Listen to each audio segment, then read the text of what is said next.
여러분 안녕하십니까? 군수날입니다.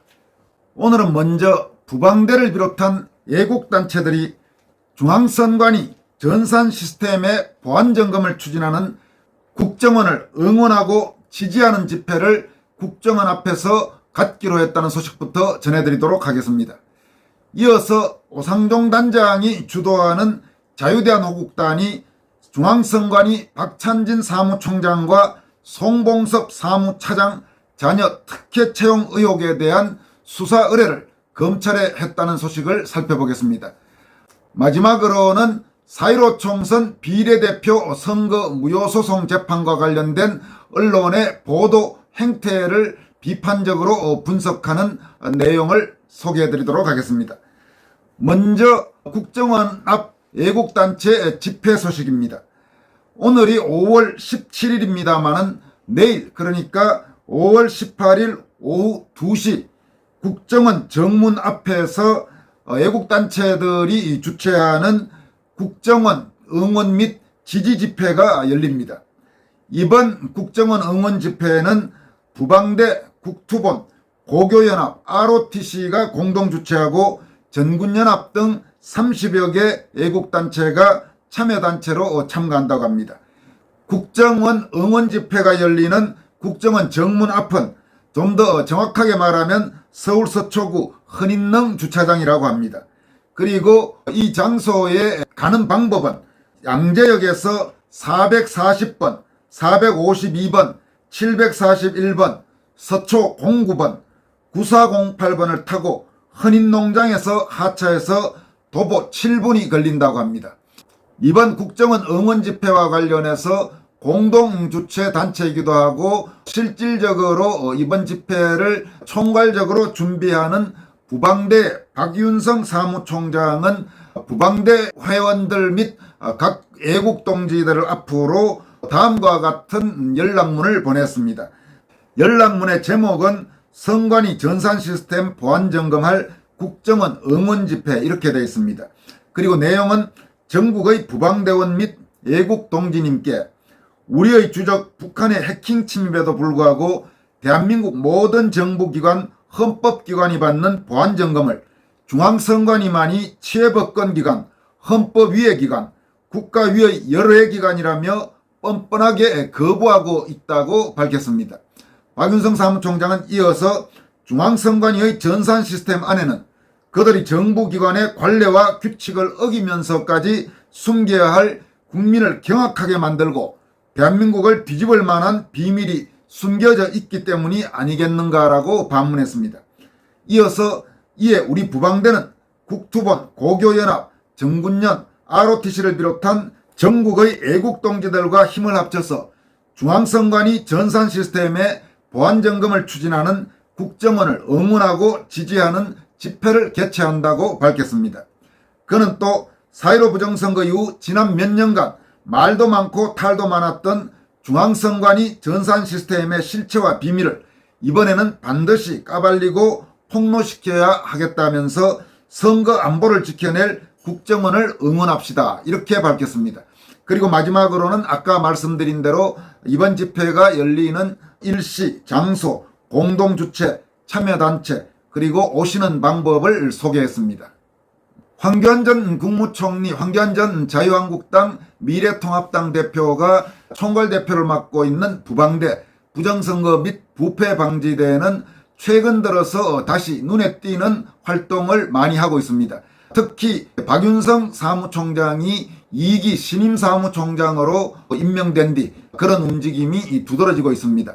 최근에만 하더라도 윤용진 변호사가 추진한 투개표제도 개선, 또 투개표 관련 법령 개선, 투개표제도 개선 특위 설치 이런 국회 청원에도 부방대가 마지막에 적극적으로 참여하는 연락을 했었고 또 바로 며칠 전에는 역시 애국단체들과 함께 중앙선관위 정문 앞에서 선관위를 규탄하는 집회를 열기도 했습니다.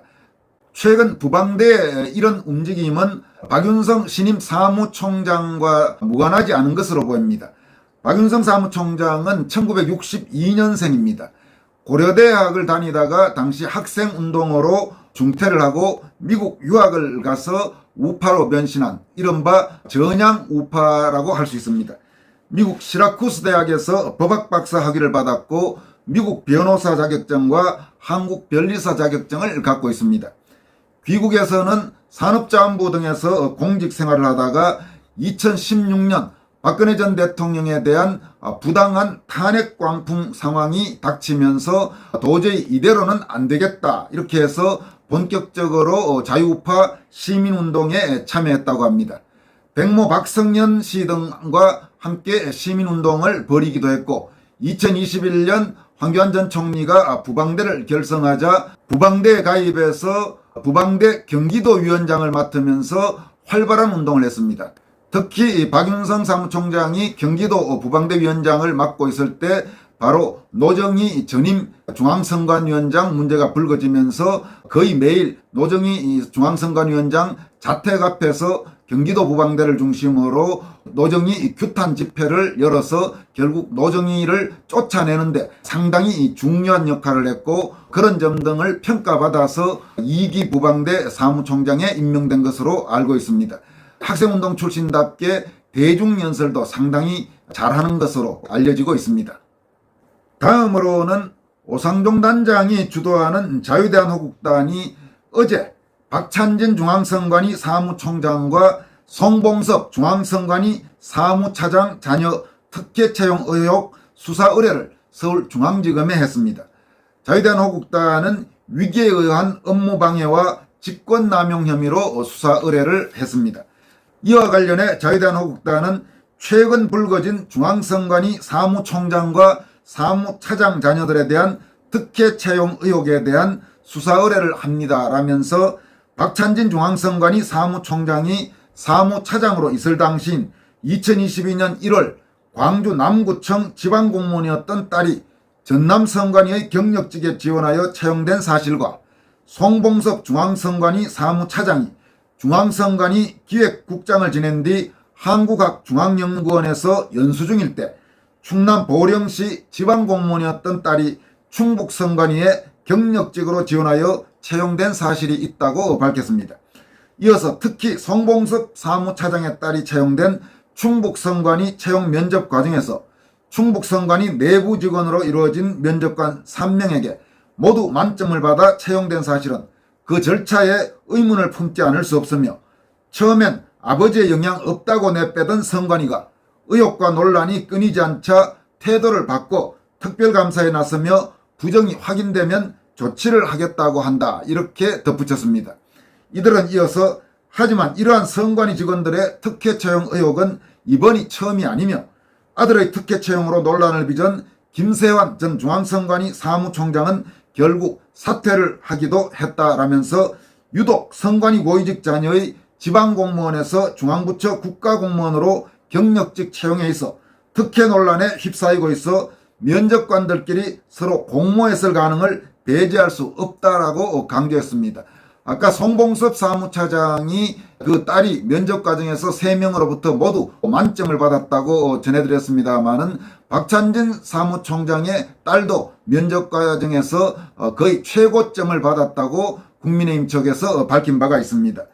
자유대한호국단은 이어서 채용 면접 시에도 내부 면접관들로만 구성하더니 특혜 채용으로 문제가 불거지자 또다시 내부 특별감사에 나서겠다고 하는 선관위의 문제 해결 방식을 국민 누가 이해할 수 있겠는가라면서 중앙선관위의 음서제로 불릴 만한 이번 사건을 계기로 전수조사를 통해 특혜 채용 비리 여부를 낱낱이 밝혀야 한다고 촉구했습니다. 마지막으로 살펴볼 소식은 최근 대법원 2부의 황당하기 짝이 없는 재판, 즉 지난 4.15 총선 비례대표 선거 무효소송과 관련해서 자유통일당이 제출한 선거 무효소송, 그 소송을 지금까지 계속 깔아뭉갰던 대법원이 소송이 제기된 날로부터 약 3년 만에 최근 처음으로 변론기일 재판을 열었는데 그 첫 변론기일에서 바로 모든 원고 측의 증거 신청을 기각하고 변론을 종결해버린 충격적인 사건을 여러분들은 권순알TV 보도를 통해 알고 계실 겁니다. 이 문제와 관련해서 의식 있는 법조인들 사이에는 첫 변론기일에 변론 종결을 하는 그런 재판이 도대체 어디 있을 수가 있느냐면서 대법원의 행태를 강도 높게 규탄하는 분위기가 강합니다. 그러면 이같이 중요한 사건, 도저히 정상적 상식으로 이해할 수 없는 대법원의 이번 변론기일 재판에 대해서 대한민국 언론은 과연 어떤 태도를 취했을까요? 여러분 놀라지 마십시오. 이 건과 관련해서 지금 제대로 보도한 것은 유튜브 채널 중에는 권순월TV를 비롯해 몇 개 채널이 있습니다만은 그 밖의 언론 매체에서는 크리스찬 투데이와 자유일보 딱 두 곳밖에 지금 확인이 되지 않고 있습니다. 그러니까 대한민국의 다른 모든 신문, 방송, 뉴스통신사, 인터넷 언론사 등은 모두 대법원의 이 충격적인 재판 진행 상황을 아예 보도도 하지 않았다는 이야기입니다. 이게 지금 말이나 되는 이야기입니까? 우선 네이버 검색을 통해 확인해 본 바로는 크리스찬 투데이가 이번 재판 직전 자유통일당 측의 기자회견과 그리고 재판이 끝난 뒤 권순월TV가 그 재판 결과를 보도하고 나서 자유통일당에서 구주화 대변인 명의로 대법원을 강도 높게 규탄하는 성명이 나왔습니다마는 대법원을 규탄하는 자유통일당 성명을 보도했습니다. 그리고 자유통일당 혹은 정광훈 목사와 연관이 있는 자유일보는 아직 네이버 제휴업체가 아니라서 네이버에서는 검색할 수 없습니다만은 자유일보 홈페이지를 들어가 보니까 역시 크리스찬 투데이와 마찬가지로 재판 직전의 기자회견 그리고 구주화 대변인의 논평을 보도하고 있습니다. 그 외에는 이번 건을 보도한 매체를 확인할 수가 없습니다. 혹시 이 다른 매체가 있는지는 모르겠습니다만은 적어도 제가 검색을 해본 바로는 아직까지 확인이 되지 않고 있습니다. 여러분, 이번 이 건이 언론에서 아예 보도할 가치도 없는 주제인가요? 도저히 말이 안 되죠. 대단히 중요한 뉴스로 다뤄야 할 사건입니다. 대한민국 대법원, 대한민국 사법부가 얼마나 무너졌는지를, 얼마나 왜곡되어 있는지를 여실히 보여주는 사건이라고 할 수 있는데 대한민국 언론은 거의 대부분 입을 꾹 다물고 아예 모른 채 하고 있는 것입니다. 이것이 대한민국의 오늘날 언론의 현실입니다. 더 이상 언급해봐야 입만 아파올 것 같아서 그만하도록 하겠습니다. 여기까지 하겠습니다. 고맙습니다.